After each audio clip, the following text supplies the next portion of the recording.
Welcome, everyone.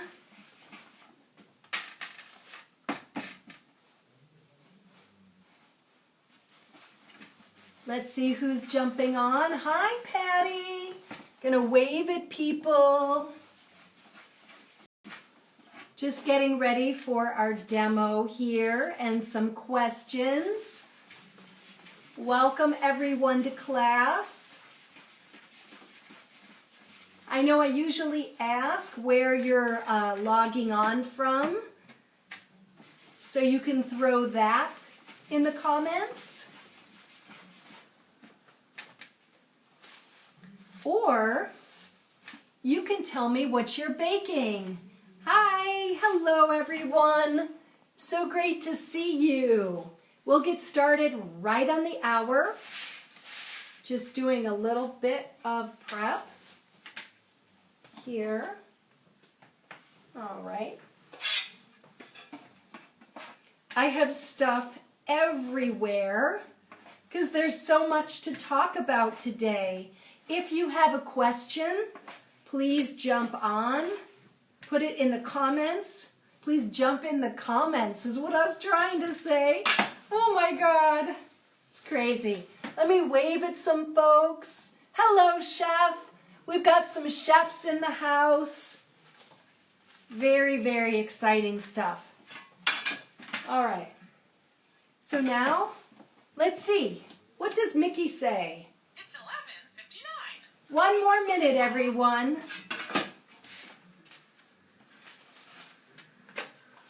One more minute. So today's demo is going to be about shaping rolls. So I'm just doing some prep work here. All right. Let's check our time. Another chef in the house. This is awesome.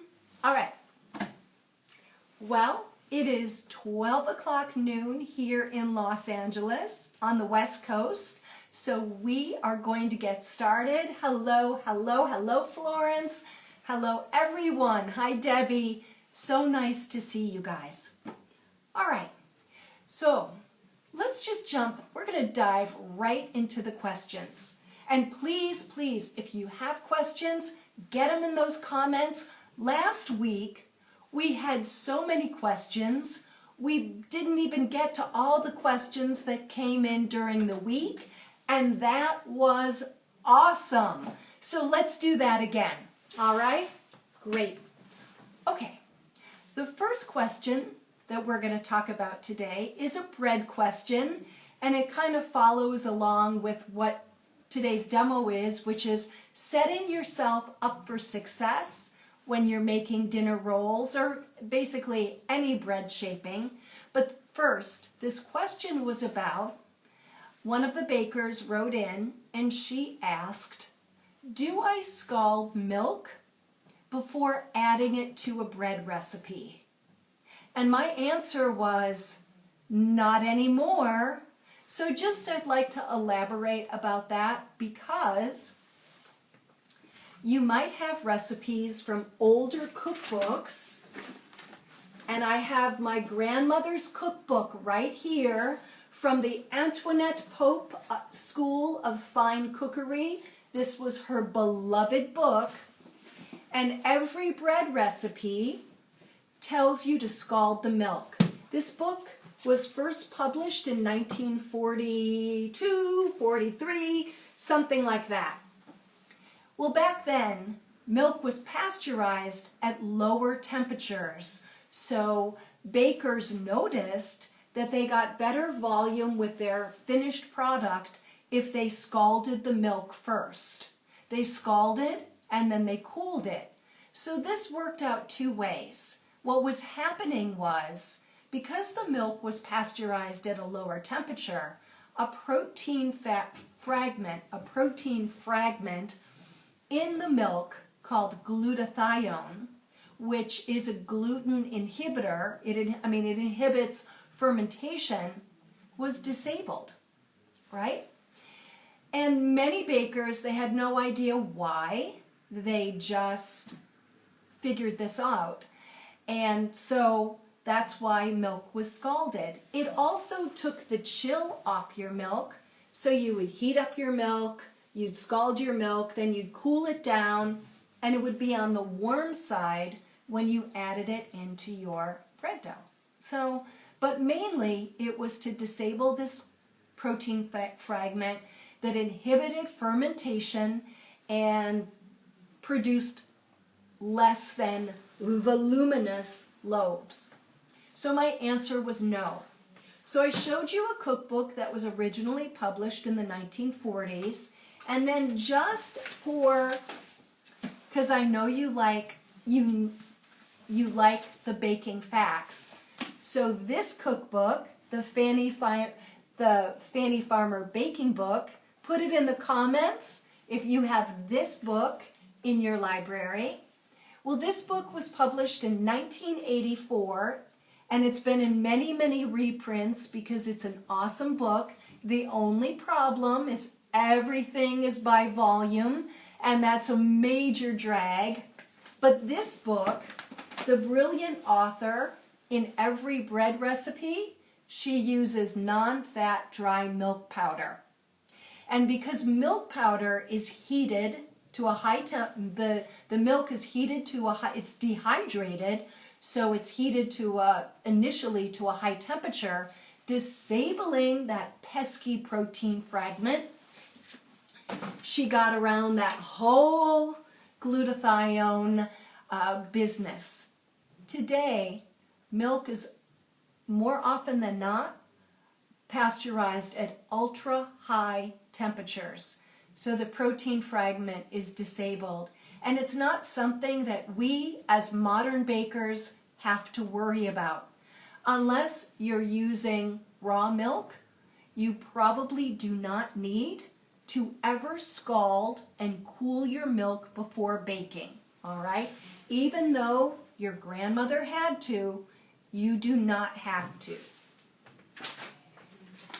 If you have dried milk powder in your baker's pantry and you'd like to use it in your breads because it works really well, since I mentioned it and I brought up how it was used in the Fanny Farmer cookbook, how would you substitute dry milk powder, which you're going to mix with water, for liquid milk?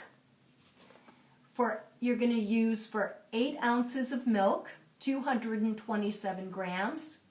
You're going to use 12%, so roughly 25 grams. Well, we'd have to do the math of milk powder. That is that's what you use. 12%. I can put that in a post if you would like it. And I'm so sorry, you guys. I have yet to figure out how to make the screen work on Instagram. I know it's backward. I just wanted to show you dry milk in a package. One day, I promise, I will figure that out. Yeah. All right. So that was that first question. Let me see. I think, oh my goodness. What a great piggyback question. This question comes from one of our chefs, and it's just an awesome question. So this question is, in an old-timey recipe for a packet of instant yeast, what's the equivalent in weight or volume? 7 grams. 1 packet of active dry instant yeast weighs 7 grams. Now you know. I don't believe that's on the package. That's just something I had to look up and find out a long time ago, and I just stuck it in my memory with a piece of gum, and it stayed there for years. Great question, Chef. Thank you. Remember, bakers, we always have more accuracy when we work by weight and not by volume. There's always a risk of weighing too heavy or too light, but when we're working with a scale It's something we never have to worry about. I had a baker, just really quickly, I had a baker say, "I'm too old to learn how to use a scale." And I was like, oh my goodness. Please, we're never too old to learn, you guys. If you have not embraced the scale, I'm sure you have if you're watching me. Please do so. If you need any pointers, DM me. I can go on about it for days. Okay, so first question, scalding milk before yeast baking, not necessary anymore. Second question, weight of the yeast question about the weight in a package. And this is talking about the little packages of yeast that are in the supermarket, either Fleshman's or Red Star. And yeah, the 3 little packages knitted together. Each package is 7 grams. Okay, we cleared that up. So now I'm just going to check really quickly. One more milk. This must be, it's like another great question. I'm just going to take it before I go on to the first part of the demo. Debbie is asking, have you ever used evaporated milk mixed with whole milk in bread recipes, and does it change the skin of the rolls? Great question. The answer is very infrequently have I used evaporated milk in my bread recipes. There's nothing wrong with evaporated milk. Evaporated milk is regular milk that has had some of the water removed, and then it's processed in cans for long-term storage. Where I use evaporated milk is in flan and in the classic Libby's pumpkin pie recipe. When you see evaporated milk in a recipe and you don't want to use it, the best substitute, there's nothing wrong with it, so I recommend using it. But a good substitute would be half and half or heavy cream. Okay? All right. No, it would not change the skin of the dough or the final product. What does change the skin of the final dough and of the product is, well, the final product is what you brush onto it for a finish. So whether you brushed your rolls with fresh milk or evaporated milk, there is still lactic acid in both of those, and the lactic acid will soften the crumb structure so that during the bake, that top softens, so your rolls will not be crusty, but they'll be soft when you bite into them. Think of the top of a biscuit or the top of a scone that you might brush with buttermilk or heavy cream. The lactic acid works on the surface so you get that soft crust. All right? And that informs us a little bit about glazing and what happens, especially to our, well, some quick breads like biscuit and scones and yeasted doughs. What is a glaze? What does an egg wash do? What does a cream wash do? What does a spritz of water do to your crust? It's fascinating, and we can break it all down right here. Debbie, excellent question. Thank you. Wow, 3 piggybacks in a row. Bakers, this is awesome. What an awesome day we're having. For today's demo, to piggyback, that was the 4th time I've said piggyback. It's National Piggyback Day. I wanted to just sort of elaborate on a question, some commentary and discussion we were having last week about shaping yeasted rolls. One of our bakers wrote in and said the ends of her knots weren't staying in place. and I thought, great demo. So I have a very simple milk bread recipe here that I put together this morning that it's right at the point where it needs to be pre-shaped. Each ball and portion has been scaled to 60 grams, which gives a nice sized dinner roll. If you have your pen and paper handy, I will give you the weights of classic rolls. All right? Wait for it. So dinner rolls can be anywhere from 43 to 71 grams. 43 is an ounce and a half, which gives you a nice petite dinner roll. The 60 grams gives you a medium-sized dinner roll, and usually the size that we normally see. The 71 gram, which is 2.5, gives you a slightly larger roll. So that covers dinner rolls. You can go down to 28 grams or 30 grams if you really like miniatures, that's fine. So that's dinner rolls.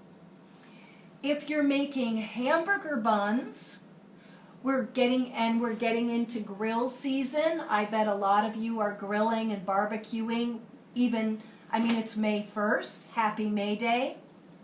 So for a classic hamburger bun, we're looking at 113 grams wet dough weight. And for sliders, if you like little mini sliders, a little bit smaller, you're looking at a bun on average that's 85 grams or 3 ounces. So that's the weights. If you would like me to put that in a post this week, put it in the comments, okay? Please let me know, because I'm always trying to think of interesting things to post, and I think if there's something you need me to elaborate more on from the show in the upcoming week post, you let me know. So, and then the next question before I move on, do you have a favorite recipe for dinner rolls, or do you want one? Do you need one, or do you want one? And remember, and I actually made a note to remind myself to say this. When we're making bread, any yeasted dough can be shaped any way you want. It can be a loaf. It can be rolls. It can be freestanding, put in a pan. There are no rules. So please don't think that your classic dinner roll recipe cannot be baked in a loaf pan. It can be baked however you like. All right. So now, again, this lesson, to help our baker from last week and to show you guys some really excellent tips, is all about setting yourself up for success. So we all know chefs preach mise en place, mise en place, mise en place, right? So I have my pan behind me for my shaped rolls. I'm going to use one of my famous Ziploc bags to proof it in. And I'm going to show you how to get rolls in a cake pan. So I have the cake pan ready. This pan needs to be greased. You know how I feel about spray. I hate it. So I've got a butter wrapper from earlier this morning from when I made the dough. Butter side down. And I'm going to grease it up. Let's try to be as sustainable as possible. There we go. Okay, so now we're set, we're ready to go. Our next steps. And what I want to show you first off, I think you can see just fine. Now this dough is a little on the soft side. And when you're first starting out shaping rolls, you want to find a formula that's part water and part milk because it'll be a little bit sturdier. Again, let me know if you want me to post a good, sturdy, decent, delicious dinner roll recipe this week. Now what I'm going to do is just the lightest dusting. There's actually, I just took a little flour and rubbed it into my board. You can't even see it, right? We remember we want to work when we're shaping dough, we want to work with the flour, not in the flour. That famous bread quote. So the first thing I do is you'll notice that sometimes to get to the 60 grams, I've got chunks of dough here. So, you know, like little pieces, because guess what? Nobody's perfect all the time. So what I do is if those pieces, I make sure that the lumps of dough are facing up, and I put it onto my work surface, and I push down so I get a flat side. Then I bring the edges to the center, and I pinch, all right?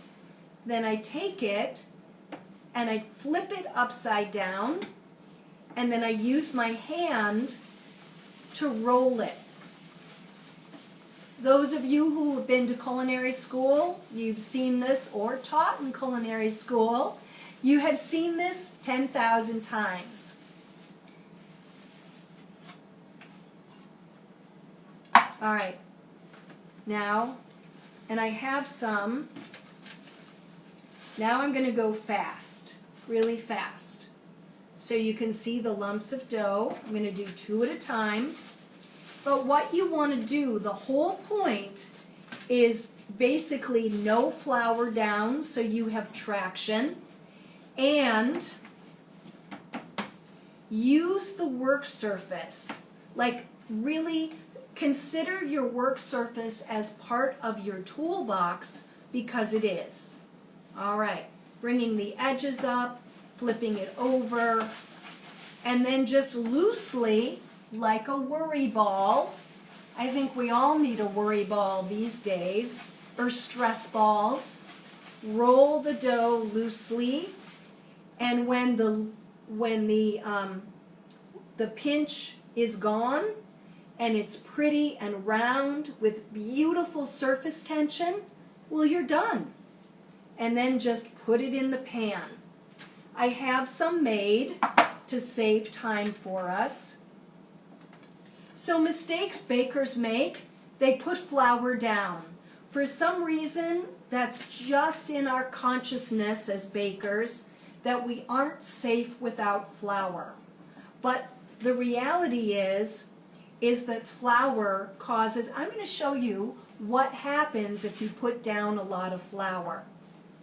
So look at this. 1, 2, this is an 8-inch pan. 1, 2, 3, 4, 5, 6. And that's it. I need plenty of room for them to proof and bake without getting smushed, because I don't want them smushed. So I'm going to set these up for proofing. All right, we'll come back to those in a second.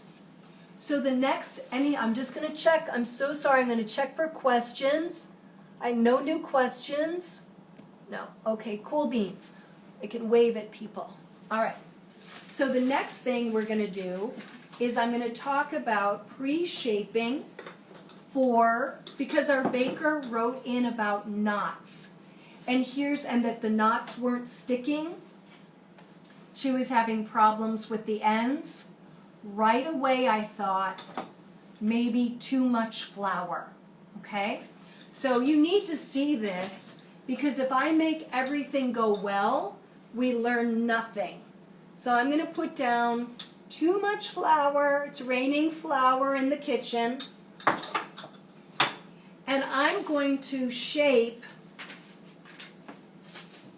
Always keep your dough covered too, because it'll form a skin. So in this sea of flour, I'm going to try to shape a strand of dough. So I'm going to flatten it out, and it doesn't even want to flatten. And I'm going to try to square off the corners, and then I'm going to tuck and roll. Can you see that flour on the surface? So with that flour on the surface, my strand is not going to stick. Okay? Even with a karate chop, it's opening up. See that? It's opening up. It looks like clown lips at this point. Okay? So it's not sealing. And it's really hard for me to get the ends lined up nicely. So this is a problem. So what I want you to do is to stop. If you feel safe with flour, just realize that you're not. And it's just kind of a romantic notion that has gotten, maybe it's Hollywood, you know, in a scene where someone's baking, they always throw flour around. I don't know, let's blame Turner Classic Movies. No, let's not. I love Turner Classic Movies. So I'm scraping away the flour, and I'm going to actually grab my spray bottle. You are better off spraying your work surface. We're going to grab another piece of dough to shape into a strand. And you notice you have a tool like a bench scraper or a bowl scraper, and you use that to loosen the dough. Look at how beautifully this works out. I'm ready to shape a roll. So let me know in the comments if that was helpful. All right, and I see a question came in. Let me do a little pre-shaping, quick, and then I'm going to jump in on the questions. So remember, you want to like the flattest side possible, and I'm going to do a simple knot. So I am not rounding. I like to go right into my strand. I know that some textbooks say round first, but I really believe gluten has a muscle memory. So if we can get it part of as far as we would, part of the way. If we're going long, pre-shape long. If we're rounding, then round.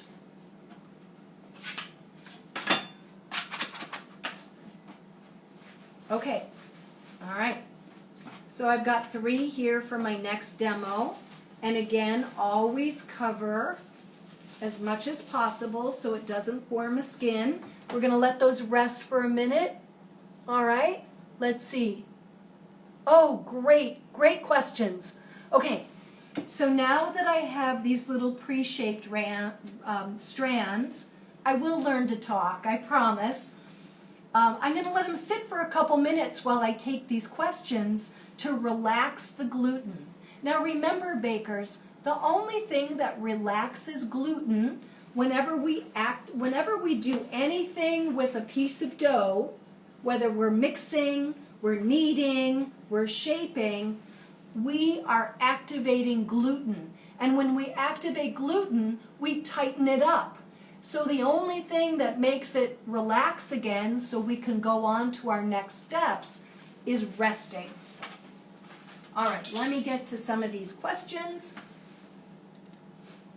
And now I have flour up my nose. All right, great. Here's a wonderful question. One of our bakers is asking, does a cup of flour weigh 8 ounces? No. No. It depends on the type of flour, but there's a very important website, the King Arthur Ingredient Weight Chart. I will post it this week, all right, on one of my posts. You'll see it. But it has the weight in grams and ounces of every ingredient just about that we use. So let me tackle that question. There are 3 ingredients on the planet that weigh the same by volume as they do by weight, and flour is not one of them. A cup of all-purpose flour is 4.5 ounces. A cup of cake flour is 4 ounces. A cup of bread flour is 4.5 ounces. So please, please, please, a cup of sugar is 7 ounces or 198 grams. So that's why this is our best friend for consistent results in our baking. And I do not work for the scale people, but I am passionate that you all weigh your ingredients. All right? So great question. Thank you so much. The answer is no. And now you have a ballpark about flour weights. And you'll go to that website and you're going to be amazed at the different weights of things. I can hear you. You want to know the 3 ingredients, right? That weigh 8 ounces by weight or by volume. They are water, milk, and eggs cracked in a container, otherwise known as pooled eggs. Those 3 ingredients, 8 ounces by volume, 8 ounces by weight. Okay? All right, great question. So let's keep going. Here's another question from Debbie. If it was dough for cinnamon roll, how to keep them unraveling when I proof them? Okay, first thing, and then the first thing is, if you do, when working with your dough, if you grab that flour and you get flour on your dough, like this one, this poor little guy that I totally abused right here, the most important thing is to brush off the excess right away, because the excess will dry out the dough. And with that dry powder on the dough, it won't seal. So if you stop using flour when you're shaping. And the other tip with cinnamon roll dough is to shape it cold. Let it bulk ferment for 1 hour and then put it in the refrigerator for at least an hour before you roll it out and shape it. It is a game changer as far as shaping rolls. So the other thing you can do is, and I'm going to show you with a piece of this of dough so you can see it. We'll pretend this is cinnamon roll dough. In fact, I'm going to flatten it out, all right? And I'm going to roll it up. I know, let's pretend it's a cinnamon roll. You all agree cinnamon rolls look like this. So, pretend there's filling in there. Well, oftentimes at the very top we leave a bare strip so we can seal. So you can pinch, but you can also just put the end of the dough underneath. And then the weight of the cinnamon roll holds it together. And if you do this, you never have to worry about them opening up and looking like weird little hands, kind of like T-Rex cinnamon rolls, that we do want, that we want to avoid that. So we can avoid the T-Rex cinnamon roll by tucking the end under, or make sure you're getting a good pinch, and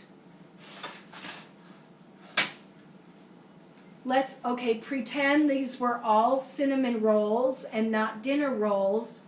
You want to put the end toward the center so they proof and bake together. And then you don't have to worry about this. All right? Okay, we are almost out of time. I really hope that helped. Let me know. And I'm trying to see if anybody said that they wanted a good dinner roll recipe posted this week. Please let me know in our final moments of class. So let's just quickly, and then I did have a question come in this week that we'll get to at the top of next week's show, and that's all about egg replacers. So that came in from one of our chefs, and I will answer that at the top. So just to recap, pointers for success when you're shaping dough, that number 1, really limit your flour. Number 2, use your scale to portion the amounts. And number 3, if there's any flour that does get on your dough, because sometimes we just reach for that flour or the dough just feels too sticky, brush away any excess. And in between the stages of pre-shaping and final shaping, let that dough rest for maybe 7-10 minutes, just enough for the gluten to relax, but not so long that the pre-shaped strands or rolls get gassy, because that can be a challenge working around gas. As we know, too much gas, carbon dioxide gas. Everyone, thank you so much for joining me for today's episode of The Dough Doctor. I'll be back next week at 12 noon Pacific time. And please send your questions in all week. I promise we will get to them. Let's see. Yep.